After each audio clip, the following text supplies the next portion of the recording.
The Rock returned to SmackDown tonight to address the bombshell challenge laid down by Cody Rhodes for a one-on-one match. What major developments would occur when the Great One returned to the Blue Brand? Would Cody Rhodes make an unscheduled appearance on the heels of his declaration that he is hunting the bloodline? Find out now with this recap of tonight's show, which also featured the culmination of the feud between Carlito and Santos Escobar as they clashed in a street fight. Hello, friends. Good evening and welcome. But you know what? I'm going to do this right. I'm going to try to do this the best way I can. Hello, all you beautiful people out there from our home here in East Providence, Rhode Island. I am Anthony. My name is Anthony Floyer, and I am sitting in tonight once again for good old MF Michael Fletcher. I am joined, as always, by the phenom Michael Bullock.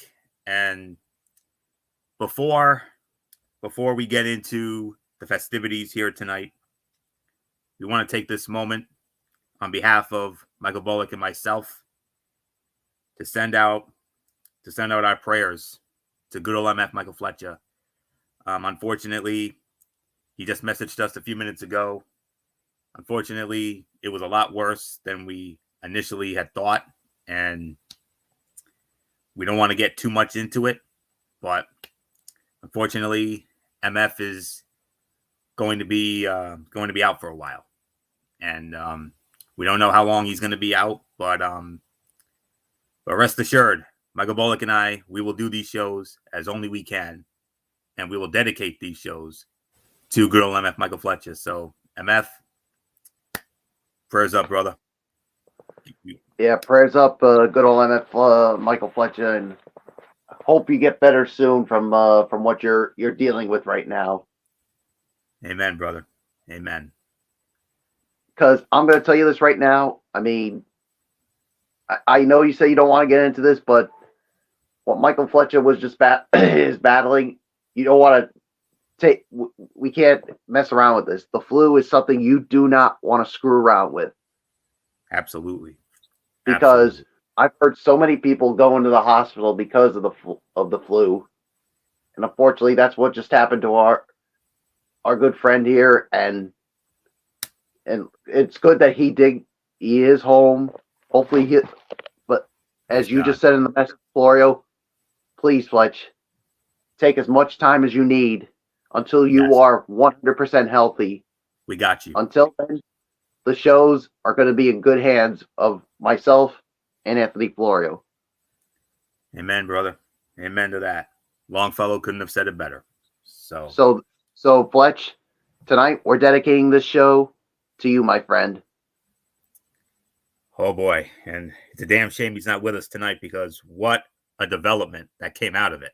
That's all I'm gonna say. Until MF comes back, we're gonna hold off on our experiences from the RWA show. It wouldn't be right to get into that because, as we all know, MF is the voice of the RWA. So when MF comes back, we'll share our experiences from the RWA Renegade Rumble. But for tonight, myself and Bullock, we're gonna review tonight's SmackDown, and we will preview the AEW Revolution pay-per-view that goes down this Sunday night from the legendary Greensboro Coliseum in Greensboro, North Carolina. So with all that being said, MF, this one's for you. Prayers up, get better soon, brother. These shows will not be the same without you, but we're hopefully gonna do this. Hopefully we do this justice. So all right. So with that being said, let's dive on in. First up, of course, Friday Night SmackDown, live tonight from the Desert Diamond Arena in Glendale, Arizona, outside of Phoenix. And we started it off with an in-ring segment. Of course, it was the Bloodline. Of course, at first off, it was Roman Reigns. You had the Bloodline. You had the undisputed Universal Champion Roman Reigns, along with Jimmy Uso, Solo Sikoa, and of course the Wise Man Paul Heyman. And Roman was not happy tonight with the fans. I mean, he's like, I'm going to give you fans one. He gave him 3 chances to acknowledge him. And he says, that's it. I'm done here. But then Paul Heyman said, no. You can't leave just yet. The Rock is on his way.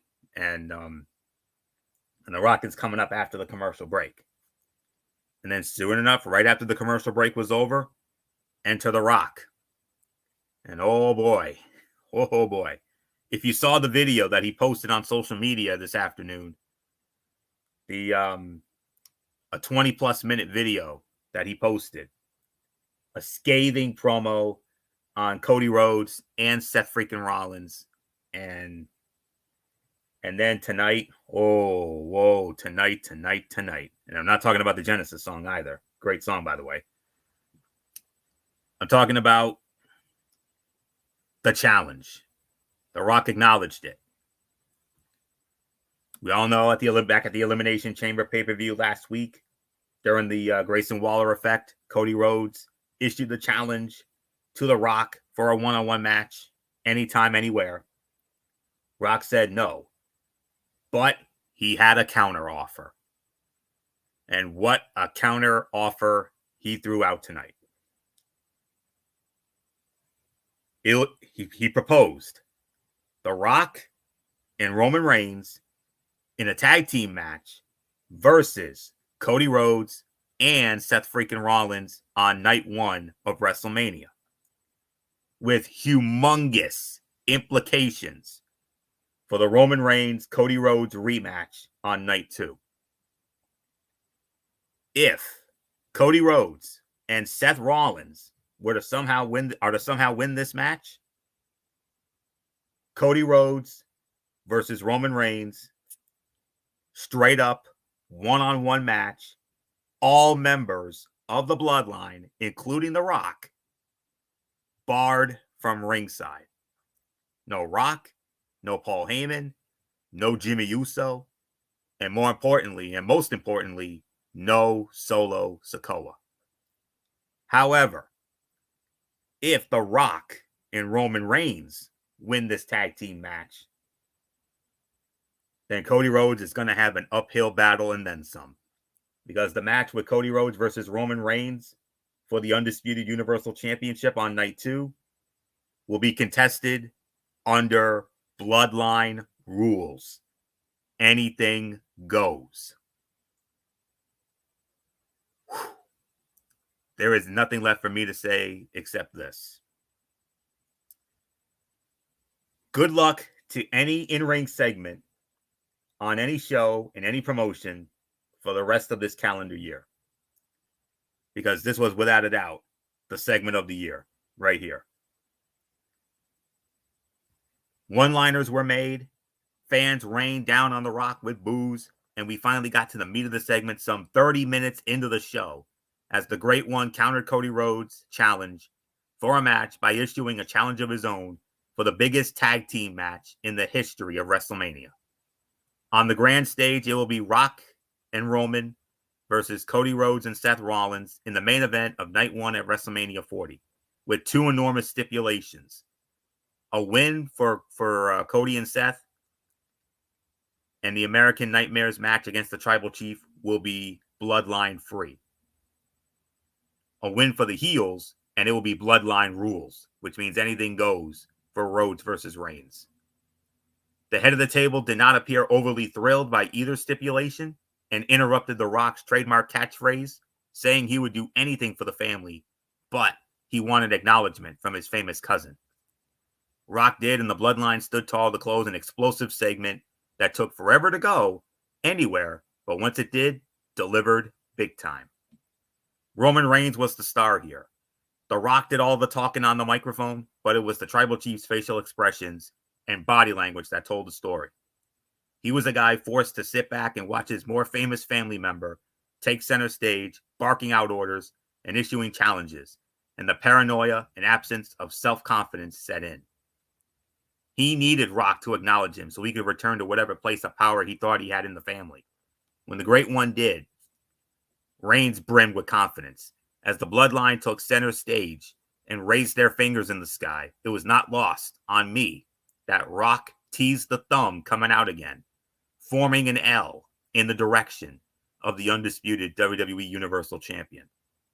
There are so many layers to this story, and this one segment presented at least 2 more.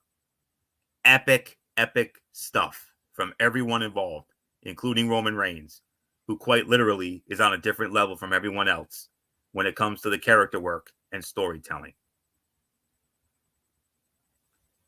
Paul Heyman expressed intimidation of The Rock, his star and undeniable power, telling Reigns, "We can't leave yet. He's coming out." Rock said it's been decades, but professional wrestling is cool, before taking credit for it. And The Rock also said, "If you don't accept our challenge, The Rock and Roman Reigns will end your story tragically," in response to Cody Rhodes. Absolutely fantastic segment. Not only the segment of the night, but for right now, the segment of the year for 2024. And it's not even close.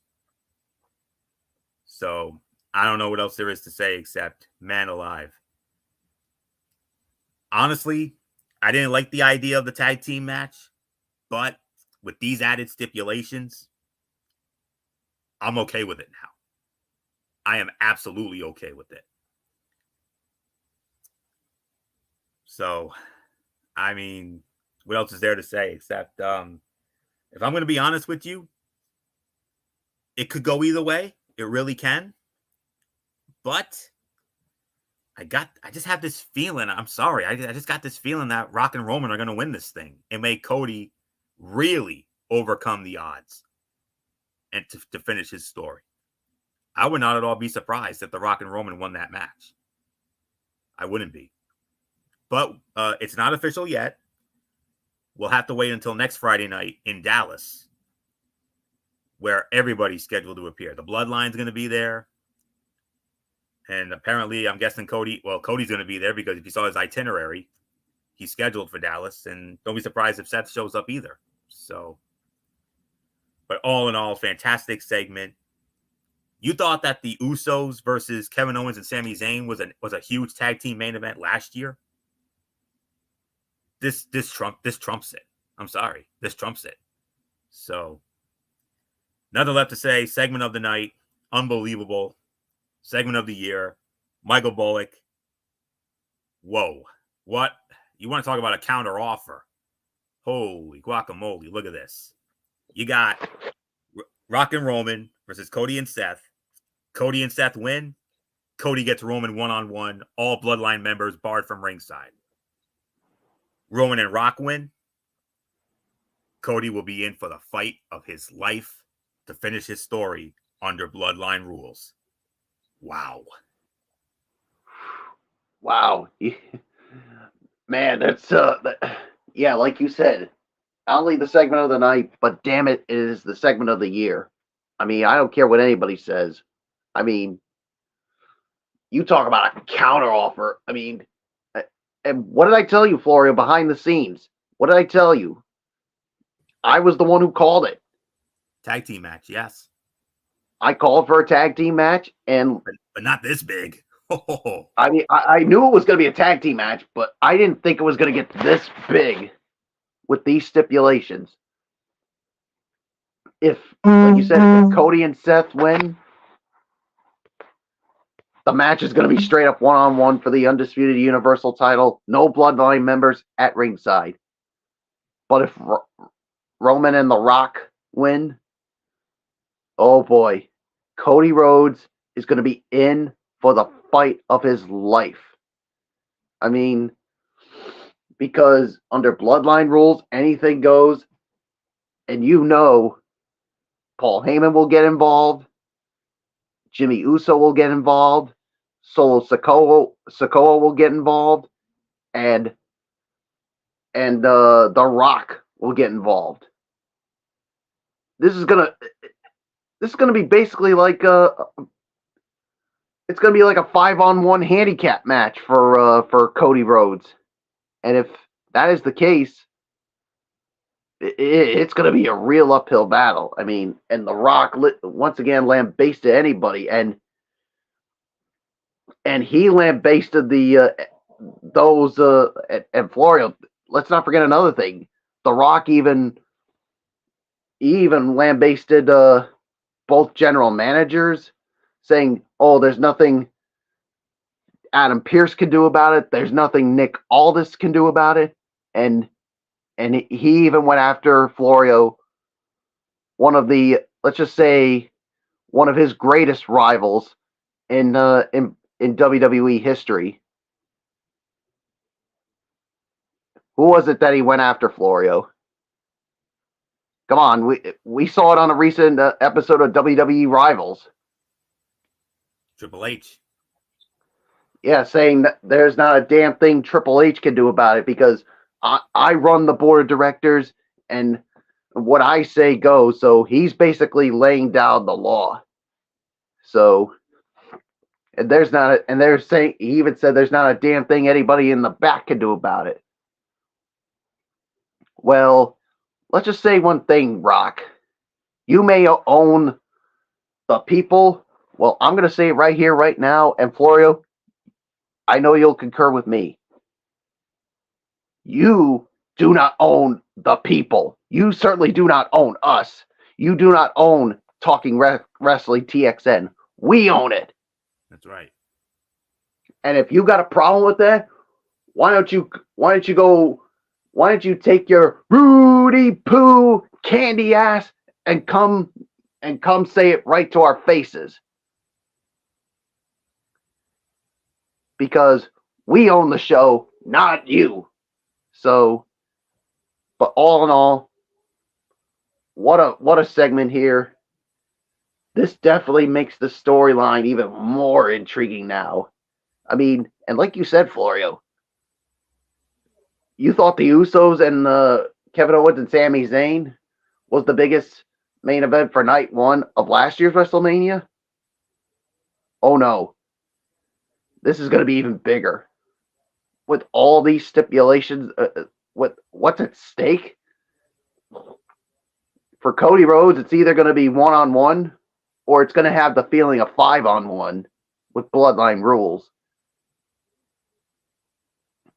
So we're going to have to wait and see next week when Cody Rhodes and Seth Rollins is going to accept the challenge. But here's the other thing too. You got to factor another wild card in the match too.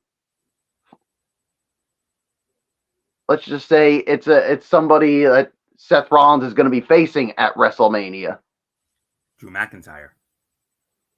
I mean, don't think for a minute that he's going to have a say in this match too. Very possible. Yeah, so we're going to have to, well, like I said, we got to wait and see if they accept the challenge, but we know they're going to accept it. So Oh yeah. Yeah, so with this and the main event of night 2, we could be on our way to probably one of the biggest WrestleManias of all time. You're here. But we're talking we're talking 17, 19, almost 30 level here. Yes.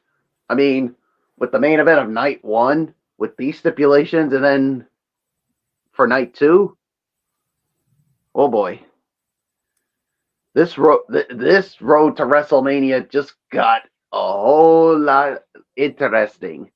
And baby, I cannot wait to, you know what? WrestleMania 40 can't get here fast enough. Amen. So, just segment of the night. Get us to Philadelphia now. Just get us to Philadelphia now after all this. But we still got a long way to go. So, segment of the night, segment of the year. I don't care what anybody says. No other segment, whether it's WWE, NXT, or even AEW, or any other professional wrestling promotion. Nothing's going to top what we saw tonight. Nothing. Absolutely. So with that being said, Florio, as tough as it is, we got to move on. Yes, indeed. And very exciting stuff, to say the very least. And I'm not sure if I'm thinking I probably mentioned this to you a time or two during our recent chats, whether it was Raw or SmackDown. But I've mentioned this to MF on this show a few times. With the way this is going right now, Bullock, I think we are right now possibly on the best road to WrestleMania build ever right now. I agree. And you said you got this feeling The Rock and Roman are going to win. Yeah. I don't know. I beg to differ. I think Cody and Seth are going to win. I just got this feeling. I mean, Cody Rhodes has overcome so much, and he's going to want it to be one-on-one this time. Absolutely. But mean, I would I not wouldn't be. rule that out either. I wouldn't. But I would I not wouldn't be. be surprised. Just like I would not. Just like I wouldn't be surprised if your what you say does come true. I would. Yeah. I would love to see Cody and Seth win. I would love for Cody to get Roman one-on-one without any bloodline BS like we had last year. But I don't know, man. I just got this feeling about Rock and Roman, though. If you want to have Cody finish the story, have him literally overcome the odds. I mean, that kind of would make for a better story, if I'm going to be honest with you. Yeah. But the other story, I mean, I wouldn't mind that one either, but everybody knows I'm rooting for Cody. Bullock's rooting for Cody. So many, and we're not alone when we say that.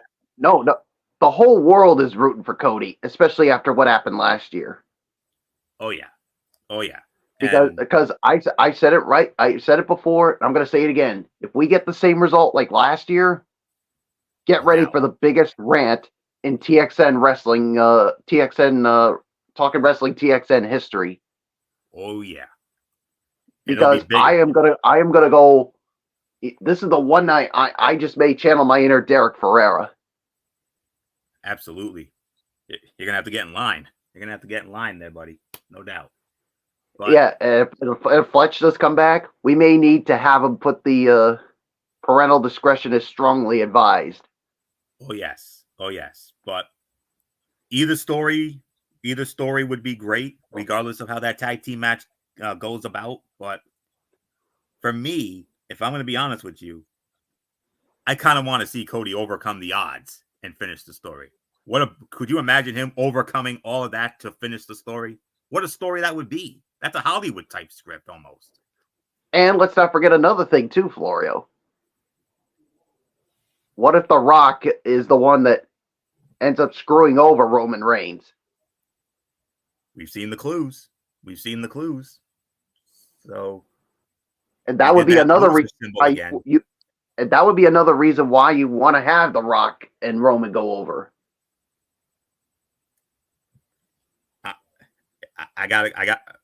I know we got like 5 weeks to think about it, but right now my early projection is Rock and Roman are going over.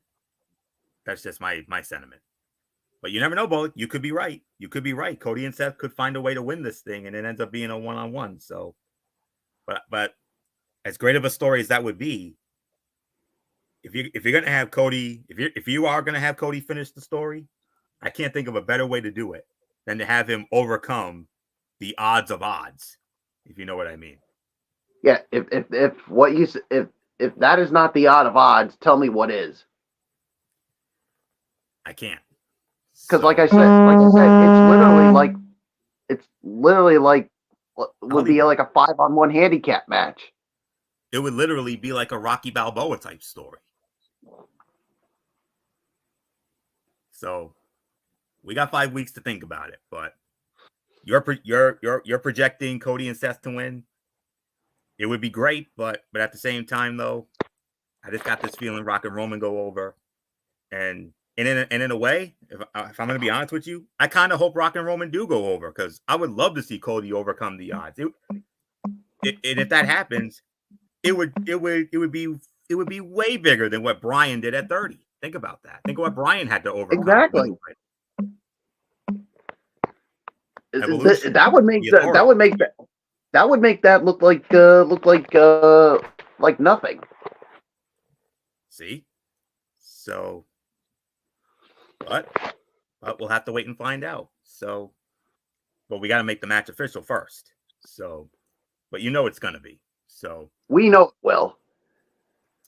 We could go all night about this, but we got other things we need to get into. So, we got plenty of time let's to move talk on. about that. So, all right, let's get into our first match of the night. Women's action, as it was Tiffany Stratton squaring off against Naomi, and Tiffany Stratton wins the match in an even 9 minutes. So, Michael Bullock, Tiffany Stratton, it looks like, I swear, if I didn't know better, I say she's in the midst of a push right now. Yeah, I think this is a push. If I'm going to be quite honest, I mean, I think that they're really starting to take her real seriously. So who knows what's going to be in store for her when it comes to WrestleMania? But we'll have to wait and see. But I'll give this about maybe 2.5 to 3 on this one. I mean, this was a really good match here. I mean, and like you said, they're really pushing Tiffany Stratton, and who knows? We'll see what else rings for her when it comes to WrestleMania. So it's yours, Florio. Solid 3 here. Hey, um, I'll tell you what, man. I mean, what ensued tonight was a solid back and forth match, clearly hampered by time constraints, that concluded with Tiffany Stratton delivering the prettiest moonsault ever for the hard fought win. There is an argument to be made that Naomi should not be losing this much this early in her return to the company, but Tiffany Stratton is red hot coming out of the Elimination Chamber pay per view and the overwhelmingly positive response she received in Perth, Australia. It makes sense that WWE Creative would want to emphasize her here. Hopefully, this is not the end of the issues between these two, because there is some chemistry there, and it would be nice to see it build in the coming weeks. Naomi losing clean was an interesting choice in that it essentially squashes any real issues to be had from this point forward, and the crowd is definitely behind Tiffany Stratton at this point. So much so that one has to wonder if there's a chance that she ultimately turns babyface down the line. So we're going to have to think about that one. But I'll tell you what, I'm also hearing rumors about Tiffany Stratton being the early favorite to win the women's Money in the Bank ladder match this summer. So that's definitely something to keep an eye on. And I would not at all be surprised if she walks out of Toronto in July with that contract. So we'll wait and see what happens. But solid 3 stars for me. We're staying with the women.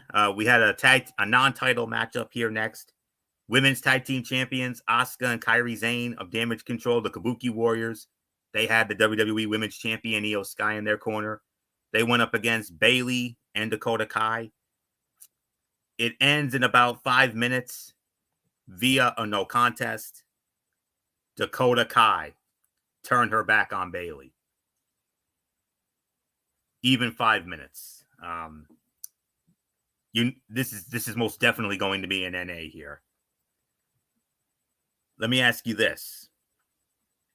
Was it predictable that Dakota Kai, known as much for her betrayal of Tegan Nox at the NXT War Games in 2019, in that match during their time in NXT, would turn on Bayley? Sure, but it made sense and sets the number one contender to the WWE Women's Championship up as an even more sympathetic babyface who fans will want to see get her revenge. This worked well and set the stage for a Bayley versus the World story in time for WrestleMania 40, almost like what they had with Cody Rhodes here. Dakota Kai conveniently not getting in the ring through the entirety of the contest should have tipped her hand, but it was still executed remarkably well. Io Sky delivered a running knee strike with the title over her shoulder, and the thing never once moved. Smooth. And then backstage, a celebratory Damage Control encountered Jade Cargill for the first time, only for SmackDown General Manager Nick Aldis to play Peacekeeper and usher Jade Cargill into his office for business. What could that possibly mean? We'll have to wait and find out. But nonetheless, it's going to be an automatic NA on this one. But Michael Bullock, you talk about Cody Rhodes being in a situation here. Now we can say the same for Bayley. Bayley now has to go at 4 against 1. Dakota turns her back on her. And what I tell you, Flora, I could smell this coming from a distance. The moment the match was made, I knew from the get-go that that Dakota Kai was going to turn on Bayley, and that's what we saw here. And it was executed well. And you want to talk about Cody Rhodes possibly going up against some big odds? That's what Bayley's facing right now. Because, yes, she's going to be going up against Io Sky, but now she's got to deal with not just the Kabuki Warriors, but also Dakota Kai too. So this is going to make her that sympathetic figure that people want to see her want to see her overcome the odds, and and you want to talk about overcoming the odds. What kind of Bailey do we need to see, Florio? The huggable one. Because what was the huggable one known for? Overcoming the odds. I mean, Sasha Banks, NXT TakeOver Brooklyn, the 5-star classic they had, and of course, that Monday Night Raw, February of 2017, when she knocked off Charlotte Flair for the Raw Women's Championship. Need I say more? That's Nope. that's what I say. I mean, look, I think how they can do it, and this is what we talked about. You keep her as this the way she is now, but then when you get to or maybe as WrestleMania gets closer, or maybe to WrestleMania, that is when I think you bring back the huggable one. Yes. Because she has been known for overcoming the odds. And what does she have to do now? Overcome the odds with not just the champ, but the Kabuki Warriors and Dakota Kai. Need I say more? No, you said it all. Okay, so we do have a cutout here. Braun Breaker squaring off against Zion Quinn. Braun Breaker won the match in 6 seconds. Delicious squash, anyone? Yeah, that was a delicious squash. No doubt about it. In a blink and you'll miss it moment, Braun exploded across the ring at the opening bell and destroyed Zion Quinn with a spear, pinning him and securing the win in 6 seconds. It was utter dominance, and the crowd in Glendale, Arizona responded favorably, indicating the squash match format may work wonders for the second-generation star as he transitions from NXT to the main roster. Braun Breaker is already over. Wait until the main roster fans experience what he is capable of beyond that crushing spear. So that's going to be a no rating. We move on now. Santos Escobar squaring off against Carlito in a street fight. Carlito wins the match, 11 minutes and 15 seconds. And Michael Bullock, there was one reason why this happened. The return of the Hall of Famer, the master of the 619, and the leader of the LWO, the one and only Rey Mysterio. And you know what that means, Santos. You know what that means, buddy. He's coming for your ass. When? Oh, you want to know when, Florio? You want to know when? Yeah. WrestleMania. Yes. That is the only place for this match to end. Did you see the mask that Rey Mysterio had? It was a great Muda type mask. And that was the same way that he had for last year's WrestleMania when he faced Dominic. That's right. That's right. So, yeah. As far as this match goes, I'll give this about 3.25, 3.5. I mean, yeah, I mean, this was a good street fight, but yeah, this is where they had to execute the return of Rey Mysterio. And yeah, and now Santos as the what let me ask you, Floyd, what's the old saying that Gorilla Monsoon said that that Santos Escobar needs to learn? Don't ever start something you cannot finish. Exactly. You should have finished off Rey Mysterio there, Santos, but you didn't. But now he's back, and Rey Mysterio is gonna 619 your ass. He's coming for you, and there's only one place to do it: WrestleMania 40. So, yeah, 3.25, 3.5. But Rey Mysterio's back, and we all know that's going to happen, Florio. Rey Mysterio, Santos Escobar at WrestleMania. Amen to that. No doubt about it. Rey Mysterio returned from injury tonight, unloading on Angel Garza and Humberto Carrillo en route to aiding his LWO brethren Carlito in a win over Santos Escobar. This street fight was extremely well done, with the hardcore brawling to start, the heel interference from Angel and Humberto from there, the run-in save from Cruz del Toro and Joaquin Wilde, and the eventual return of the Hall of Famer. The crowd was red hot for all of it, with Ray blowing the roof off the place. 619 finished into a spinebuster from Carlito through a table, was great and the perfect exclamation point on the bout. This was a perfectly constructed match and angle that will ultimately set up either Mysterio versus Escobar or a multi-man match between the two factions that should result in the Hall of Famer's second consecutive big-time match on the WrestleMania stage, something that is well-deserved after his tumultuous history at the event. Street fights are so much better when the wrestlers roll up to the match in their street clothes and not their traditional ring gear. Carlito got the memo. Carlito kicked out after a beatdown by Humberto and Angel, leading to Cruz del Toro and Joaquin Wilde rushing the ring to even the odds. And the pop for Rey Mysterio's return was otherworldly. I'm going to give it 3.5 stars. I could even go as far as to call this the fight of the night if I wanted to. So there's nothing much more to say on that. Announced for next Friday night on SmackDown, of course, you had to expect the rebuttal from Cody Rhodes and Seth Rollins after that epic challenge laid out by The Rock. But in addition to that, Bullock, we're going to get a return match from a match we saw in Providence on your birthday, tribute to the troops. Bobby Lashley one-on-one with Karrion Kross. So we're going to see that next week. And on top of that, we will also have an appearance from the United States heavyweight champion, Logan Paul. So we'll see what happens with that. All right. With that being said, we move on to the main event. One quick thing, Florio, from that what you just said about Logan Paul. Yes. You know what's going to go down, and I've been hearing the rumors. Orton. You know what? It's gonna be Randy Orton against Logan Paul for the United States Championship at WrestleMania. That's what it's looking like, and it's also looking like LA Knight against AJ Styles, because of LA Knight and Nick Aldis having a little moment. So with that being said, we move on. Main event of the evening.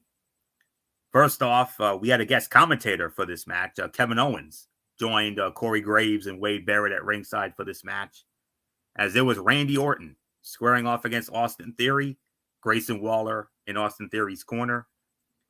Winner of the match, 9 minutes and 15 seconds. It was Randy Orton with another picture-perfect RKO out of nowhere. This was another 3-star match. But let's address the elephants in the room here. Ahead of the night's main event, General Manager Nick Aldis confronted an enraged LA Knight, informing him that he had instructed AJ Styles not to be at the show. The megastar vowed revenge against the Phenomenal One and told the SmackDown General Manager that no one, not even him, would prevent him from achieving it. From there, Kevin Owens joined Corey Graves and Wade Barrett in the commentary position as Randy Orton squared off with Austin Theory in a match set up by Grayson Waller, inadvertently throwing his friend under the bus earlier in the night. Surprisingly good competitive bout saw Orton give Theory some quality offense before a fiery finish that included table bumps, a giddy Kevin Owens, and one of the greatest RKOs of all time to the arrogant heel. The Viper secured the win. Owens joined Orton in dispatching the heels one last time, and Orton and Owens stood tall to close out the show. This was a match that kept Orton and Owens in the spotlight on a night when shared foe Logan Paul was unavailable. It should also serve as the latest chapter in a deteriorating friendship between Austin Theory and Grayson Waller, which could be one of the more enjoyable stories post WrestleMania 40. Kevin Owens clapped gleefully as Orton delivered the side suplex to Theory onto the announce table. He reacted equally as giddily when the Viper added another one to Grayson Waller, and that's really it. So, solid 3 stars for this match. So, Michael Bullock, no surprise about the outcome. You knew Orton was going to win, but damn it to hell, the Viper adding yet another unbelievable RKO to his highlight reel of RKOs. Wow. Yeah, another impressive RKO, and Austin Theory found out the hard way about it. So, yeah, I'll give it about 3 stars on this one.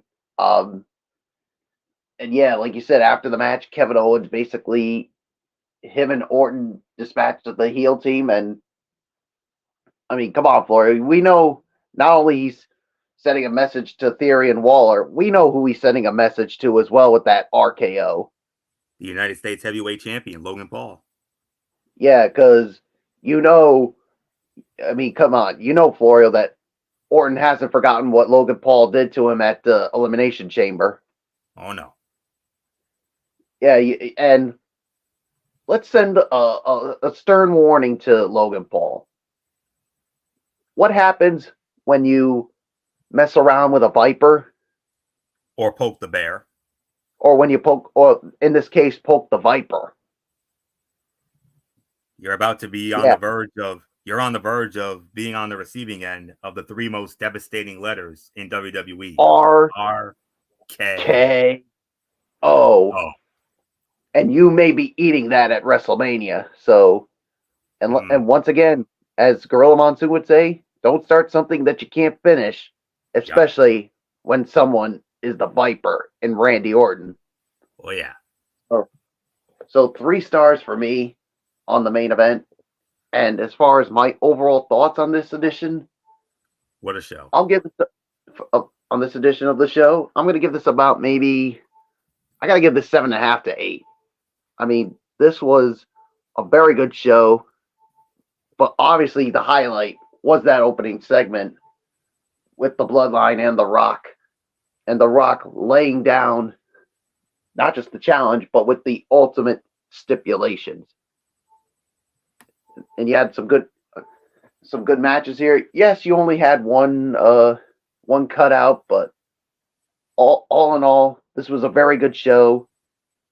And yes, I mean, this road to WrestleMania just got a lot more interesting. So it's yours, Florio. Oh, big time. No doubt about it. I'm actually going to be a little more generous with the rating here. I'm going to give this about 8.5. WWE is on the road to WrestleMania 40 and producing some of its best shows in a long time. The layers and drama involved in the Bloodline, Cody Rhodes, Seth Rollins storyline are on another level, and tonight's show opening promo only enhanced it, thanks to the sudden tension that exists between The Rock and Roman Reigns. How that develops will be key in the coming weeks and could determine the outcome of WrestleMania 40. The Bayley Damage Control storyline advanced nicely. The street fight between Carlito and Santos Escobar was great television, emphasized by the return of Hall of Famer Rey Mysterio, and the main event was a fun match. Not everything was perfect. Naomi and Tiffany Stratton was criminally short, but this was the most complete show WWE has produced in a string of really good television. This is actually more between 8.5, teetering on 9 out of 10. This was a very good show here tonight. That opening promo alone was a perfect 10. I gotta say that. So not much really more to get into on that. So it's going to be very interesting to see how things play out in the coming weeks. All right. One other order of business here, as it will be the AEW pay-per-view, as it'll be AEW Revolution, which will be live from the legendary Greensboro Coliseum in Greensboro, North Carolina, streaming on Bleacher Report, and of course also on a lot of international sites like YouTube and Fight TV, Triller, and all that. So let's well, I got all right. So here we go. I got it right here. AEW Revolution comes to us live on Sunday night and is taking place in one of the most iconic wrestling venues in history. On top of an already stacked card, Sting finally retires in the Greensboro Coliseum. If AEW can deliver what the card promises on paper, this could easily rank up there with some of the best pay-per-views of all time. Revolution looks to be an emotional roller coaster, so let's do a deep dive into every single match. Now I'm going from top to bottom here, in no particular order. FTR versus the Blackpool Combat Club, Jon Moxley and Claudio Castagnoli. Despite a short build, this match has been one of the more consistently told stories in the lead up to this pay-per-view. I think the short build helped this match quite a bit. Why would anyone want a 3-month story with twists and turns for these two teams? This one is all about who is the best, who has the better cardio, and who can outlast the other. With that being said, I can't see FTR losing on pay-per-view. They should be kept hot until they eventually meet the newly healed Young Bucks again. So I'm going to take a chance here, and I'm going to go with FTR to win this match. But I would not at all be surprised if Mox and Claudio were to win. But FTR wins. Michael Bullock, who you got? Yeah, I'm gonna go with FTR as well. I mean, with the way they are right now, I mean, I just don't see them losing here. I mean, I wouldn't be surprised if John Moxley and Claudio Castagnoli win this, but I think FTR's got to go over here, especially if they want to feud with the newly heel turned Young Bucks, or as they like to be called, the EVPs, Matthew and Nicholas Jackson. And can you imagine what that rivalry is going to be like? Oof. Always good. That should be something. Yeah, so there's really nothing more to say. I got FTR winning. Let's move on. All right, Bullock. It's only fitting you start off on this one because this is the one that I know you're going to have the most vested interest in. TNT Championship on the line. The champion Christian Cage defending against Daniel Garcia.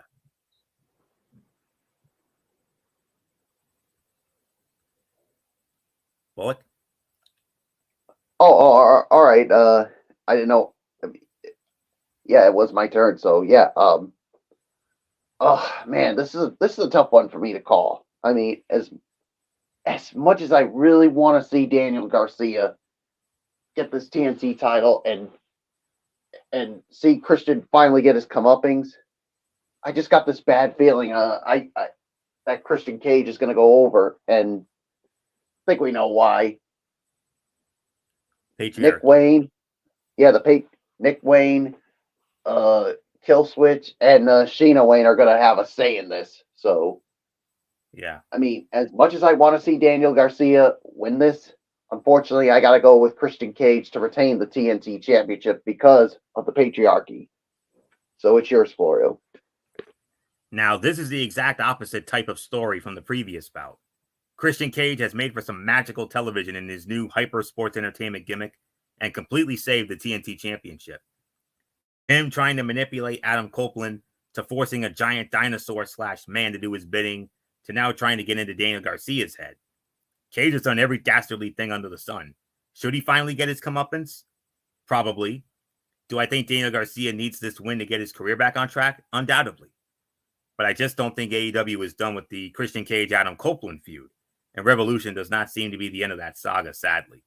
So winner and still TNT champion, Christian Cage. All-Star 8-man scramble match. Chris Jericho, Powerhouse Hobbs, Lance Archer, Wardlow, FTW champion Hook, Brian Cage, along with Magnus from Mexico and Dante Martin. So I don't know who's going to win this. Does anyone really care? A lot of the competitors in this match are ice cold, and it makes the All-Star label almost laughable. This feels like a blatant excuse to get Chris Jericho on the card and to give Wardlow a win. Clearly, they want Wardlow to move into the main event scene, but I'm begging AEW to do anything else with anyone else. There are too many great names on the roster to be worrying about how to heat up the two names previously mentioned. So I'm actually going to go with Wardlow to win this match. So Wardlow wins the 8-man scramble match. Michael Bullock, your thoughts?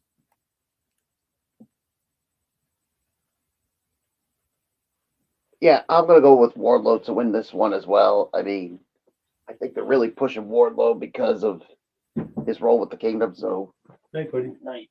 Good day today. Thank you. You too. Yes. Yeah. So there's really nothing more to say. I got Wardlow winning, so it's yours. All right, Bullock, you'll be leading off on this next match. Another big one. AEW Women's Championship on the line. The champion, Timeless Toni Storm, defending against the virtuosa, Deonna Purrazzo.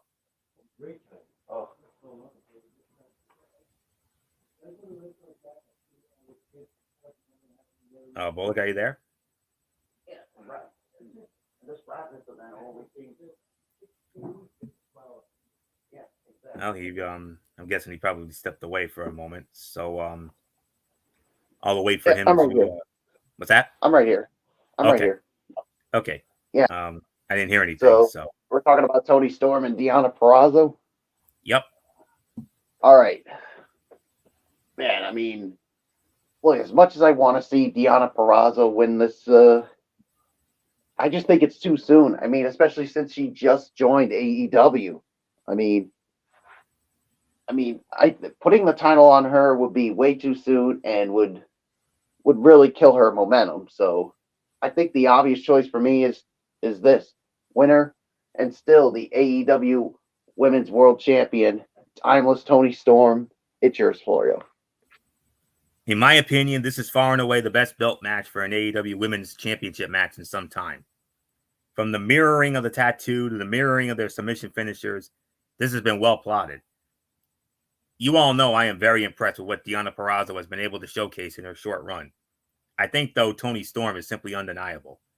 If she were to lose the title, I'm not sure she can maintain momentum, and Revolution seems too soon for Purrazzo to win. So, as much as I want to see Deonna Purrazzo win the title, winner and still AEW Women's Champion, it is timeless Toni Storm. Will Ospreay squaring off against Konosuke Takeshita. I do not care for the Don Callis family. I do not care for what AEW has been doing with Takeshita. With that being said, this will be insanely good. Will Ospreay has an unbelievable track record recently. Takeshita is no slouch either, which means this should be a great first showcase for Will as a full-time AEW roster member. Easy call here. Winner of this match, Will Ospreay. Michael Bullock, I think we all know who wins this one between Will Ospreay and Konosuke Takeshita.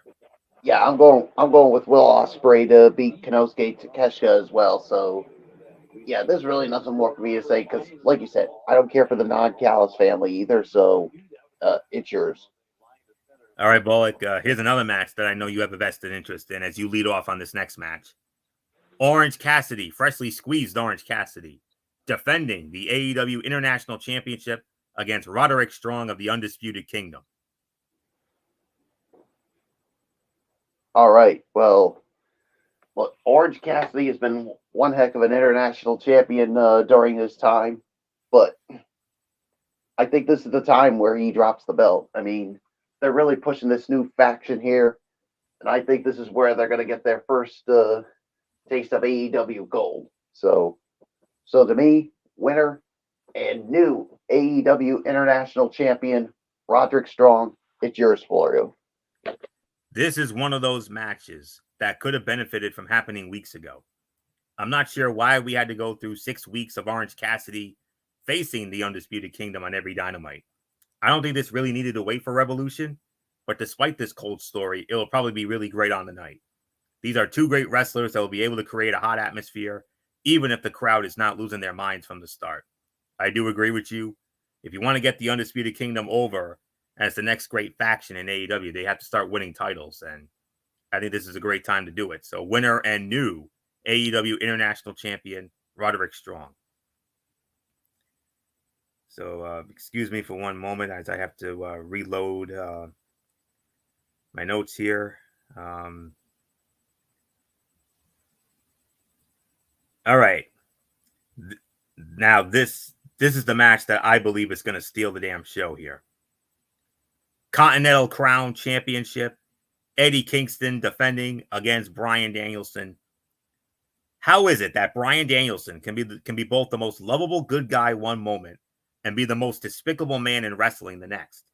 Danielson has perfectly played the bully heel that Kingston needs to overcome in this program.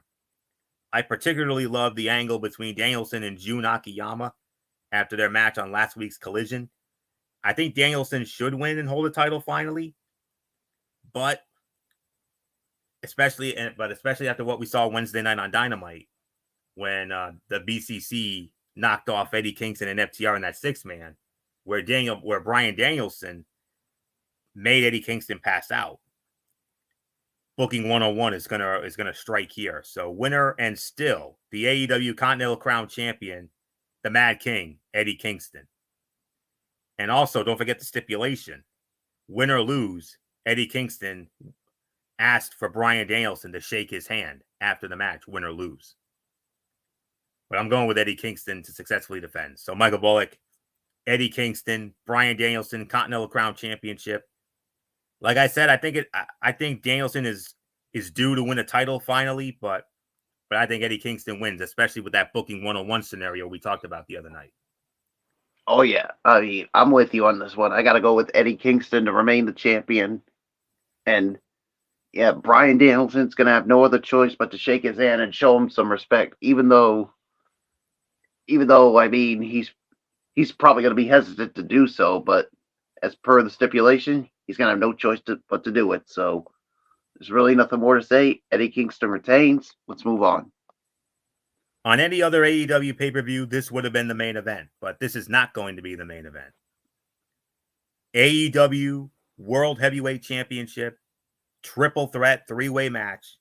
The champion, Samoa Joe, defending against Hangman Adam Page and Swerve Strickland. Michael Bullock, who you got?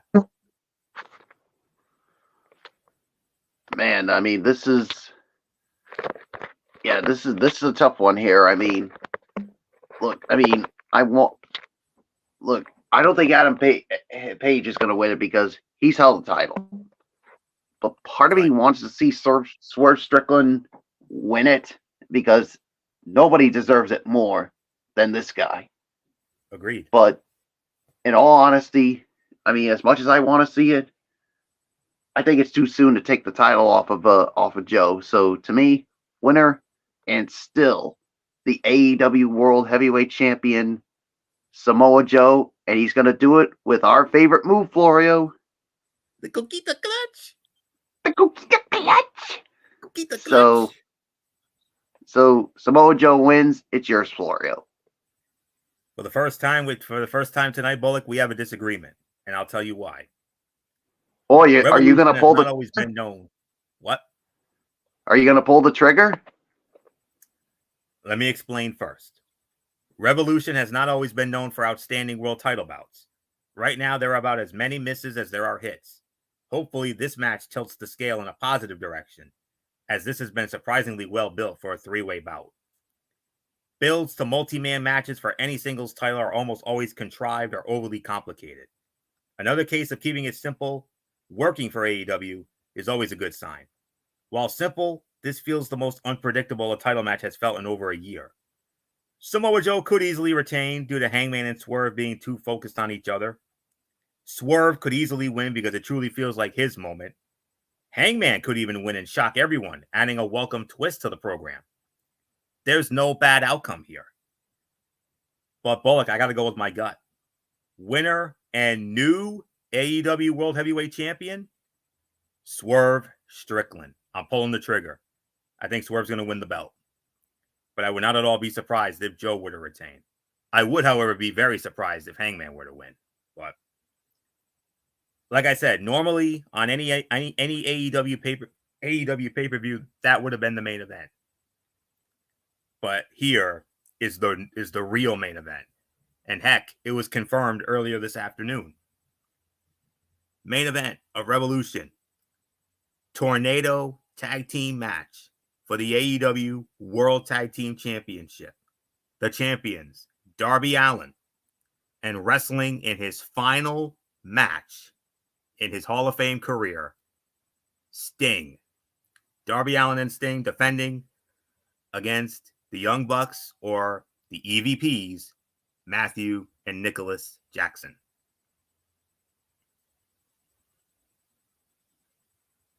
It doesn't matter what match happens last on Sunday. This is my main event. This is the one that has to be the main event. Some may not have grown up watching WCW.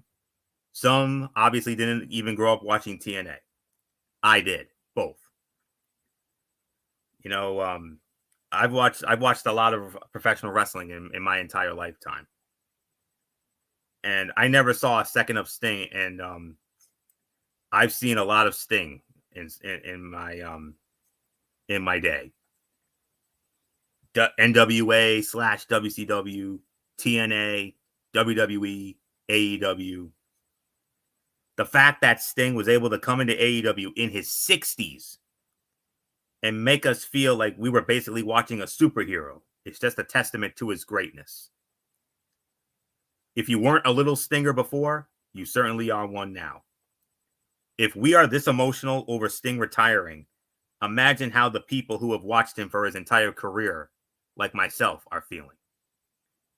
I think it will be a great match from a work standpoint, but this will have everyone captivated from start to finish. There are few men left in the business like Sting, and it will be sad to see it come to an end. All four of these men will probably want to give the send-off he deserves. I just hope that they pull it off. But as much as we want to see Sting, win his final match, there have been times where a wrestler wrestling his final match, wrestlers wrestling their final match have lost. Look at Lita at the 2006 Survivor Series. That was supposedly her final match, and she dropped the women's championship to Mickie James. Most recently, WrestleMania 35, Kurt Angle. He put over Baron Corbin. Sting has been very giving lately, and as much as I hate to say it, the winners and new AEW World Tag Team Champions, the EVPs, Matthew and Nicholas Jackson, but I just hope that they give Sting a proper send-off. That's the only thing that I'm asking for, and I know Bullock feels the same way as I do. And before I give it to him, Bullock, I'll say it like this: win or lose, to Steve Borden, Sting, I know this isn't a death or anything, but it is a retirement, and we're going to do the same thing like we usually do for passings. To you, Sting, a.k.a. Steve Borden, on behalf of all of us here at Talking Wrestling TXN, when it comes to your 35-plus year Hall of Fame career spanning 4 different promotions, we simply would like to say thank you for the memories, thank you for the inspiration, and thank you for Sting. Matthew and Nicholas Jackson win the titles. Nothing left for me to say. Michael Bullock, take it home. Yeah, I mean, as much as I really want to see them have Sting go out as a winner here, look, and here's the thing. If the match didn't have the tag team titles on the line, Sting and Darby Allin would go over here. Absolutely. But because the titles are on the line, and like what you just said, Florio, I'm sorry to do this, but yeah, the winners and new AEW World Tag Team Champions, the EVPs, Matthew and Nicholas Jackson. But gosh darn it, I hope they give Sting the proper send-off he deserves, because I swear to you right now, Florio, if they do something dastardly and disturbing in Sting's send-off, watch out, because when we do review this, I will go on a major Phenom rant, and I will call Tony Khan out. I've called him out on some other things before. Yep. But this will top it, because Sting deserves the proper send-off.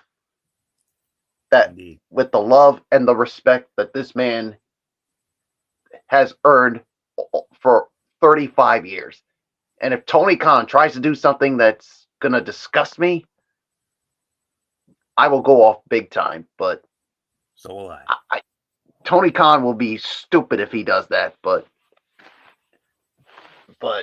like you said, to Sting, like you said, thank you for the memories. Thank you for the inspiration. And thank you for Sting. And thank you for giving us all the memories that you've given us for these 35 years. Enjoy your retirement, Sting, because by golly, you deserve it. Amen. Amen to that, brother. Nothing. There's nothing left for us to say except that will put the bow on this special edition of the Cerebral Smack Talk. We want to thank you all so very much for tuning in, as always. We will be back with you on Monday night, right back here on the Zone 25 for another edition of Ridiculously Raw. Myself and Michael Bullock. We will have our recap of AEW Revolution, because it's going to run late Sunday night, I'm sure. So we're going to review this on Monday night, and in addition to that, we'll also review Monday Night Raw as we continue on the road to WrestleMania 40. And time permitting, I will also have a quick preview of the TNA Sacrifice special that will go down next Friday night on TNA Plus. So I will have a quick preview of that. As of right now, Wednesday Night Madness, NXT, AEW Dynamite. Probably will be myself and Bullock again. We don't know how long MF's going to be out, but we're hopeful it won't be too long of a sabbatical. But that's all we have for right now. And then we might save the show for Saturday next week, or we could do another Friday show. But no pay-per-view or anything coming up after this for a bit.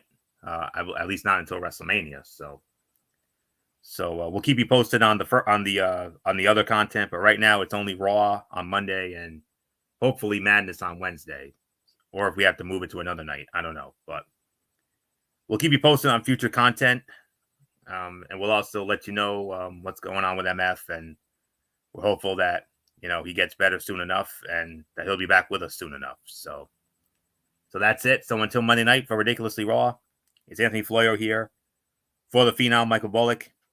And of course, in spirit, not only the First Lady, the Twisted Angel, Dee Dee Woodson, but more so to our dear friend, our brother, our broadcast partner, one of the best damn tag team broadcast partners you could ever ask for. The voice of TXN, that being good old MF Michael Fletcher. Hugs and hand pounds, brother. Hugs and hand pounds, and get better soon. These shows will not be the same without you. Prayers up, and we hope to have you back with us a lot sooner than later. So for myself, for Bullock, MF, and Dee Dee in spirit, you know the routine, everybody. Thumbs up. Talk to you later. Yeah, throw it up Fortune 4 style. Bye for now, my friends. God bless. Be good to each other. Have a blessed weekend. And until Monday night for Ridiculously Raw, you have been watching this special edition of the Cerebral Smack Talk right here on the Tone 25 on YouTube and Streamy.com. And remember, my friends, no matter what anyone tells you beyond anything else, wrestling is indeed actually real. For everybody who has been a part of this one, for now, Anthony Florio, so long. Bye, everybody. Bye. And MF, get better soon, brother. We're thinking of you. Hugs and hand pounds, Fletch. Hugs and hand pounds indeed. Good night from the Cerebral Smack Talk.